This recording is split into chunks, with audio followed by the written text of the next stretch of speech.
அரசியலமைப்பு பேரவையின் உறுப்பினர்களை நியமிப்பதற்கான கலந்துரையாடல் இந்த வாரம் நடைபெறவுள்ளதாக சபாநாயகர் கரு ஜெயசூரிய தெரிவித்துள்ளார். அரசியலமைப்பு பேரவைக்கு உத்தியோகபூர்வமாக தெரிவாகியுள்ள பிரதமர் மற்றும் எதிர்க்கட்சித் தலைவருடன் இந்த கலந்துரையாடல் இடம்பெறவுள்ளதாகவும் சபாநாயகர் குறிப்பிட்டார். அரசியலமைப்பு பேரவைக்கான சில பாராளுமன்ற உறுப்பினர்களை பெயரிடும் நடவடிக்கை இந்த வாரம் இடம்பெறவுள்ளதாக நீதியமைச்சர் விஜயதாச ராஜபக்ச தெரிவித்துள்ளார்.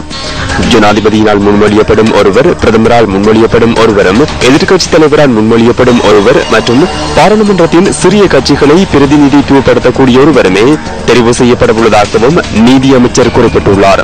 இவர்களை தவிர அரசியலமைப்பு பேரவைக்கான சிவில் சமூகத்தை பிரதிநிதித்துவப்படுத்தக்கூடிய 3 உறுப்பினர்களை தெரிவு செய்வது தொடர்பிலும் கலந்துரையாடப்படவுள்ளதாகவும் அமைச்சர் விஜயதாச ராஜபக்ச கூறியுள்ளார்.